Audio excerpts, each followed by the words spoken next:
جانے محترم میں پہلے بھی جوان کا واقعہ مجالس میں بیان کر چکا ہوں، تکرار بری بات نہیں ہے، بہرحال آپ میں سے شاید بہت سے لوگوں نے نہ سنا ہو۔ یعنی خدا پر اگر انسان کو خوف ہو تو انسان کہیں پر بھی ہو۔ میر داماد کے والد کا واقعہ ہے جو بہت بڑے فلاسفر تھے، یہ جو حکومت تھی اصفہان کی، اور اس کے اندر بادشاہ جو تھا اس کی ایک بیٹی ناراض ہو کے گھر سے چلی گئی۔ بادشاہ کو پتہ چلا، ڈھونڈتے رہے، نہیں ملی، رات گزر گئی، صبح ہوئی، دیکھا بیٹی خود واپس آ گئی۔ بادشاہ نے پوچھا کہ بیٹی صحیح ہے، سالم ہے؟ کہاں سالم ہے؟ کہا بلاؤ۔ کہا کہاں گئی تھی رات؟ کہا ناراض ہو کے نکل گئی، شہر سے ہوتی ہوتی بازار، رات ہو گئی۔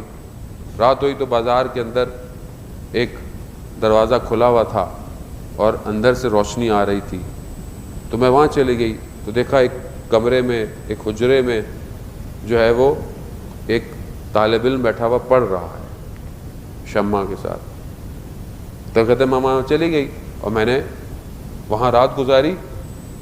کہا اس نے تمہیں دیکھا؟ کہاں اس نے ایک دفعہ دیکھا جب میں گئی۔ کہا اس نے کھانے کو کچھ دیا؟ کہاں اس کے پاس پیاز اور روٹی تھی۔ کہا اس نے کیا کھایا؟ کہا اس کے پاس اتنا ہی کھانا تھا جو اس نے مجھے دیا۔ کہا اس نے اور کچھ نہیں کیا؟ کہہ رہا نہیں۔ کہا اس کو بلاؤ، طالب علم۔ اس طالب علم کو بلایا، اس سے پوچھا کہ تم نے میری بیٹی کو دیکھا تھا؟ کہاں ایک دفعہ نگاہ پڑی جب وہ آئی۔ کہا کیا ایسا آخر کیا وجہ تھی کہ پوری رات وہ تمہارے کمرے میں رہی، تم نے اس کو دیکھا تک نہیں دوبارہ؟ کہا جب مجھے وسوسہ ہوتا تھا کہ میں اس کو دیکھوں تو میں خدا کی بارگاہ میں کہتا تھا پروردگار میری عفت اور میری پاک دامنی کو بچا، اور میں اس کے لیے اپنی ایک انگلی کو شمع کے اوپر رکھتا تھا،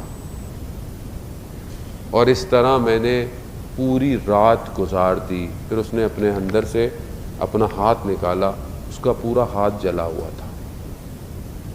خوف خدا۔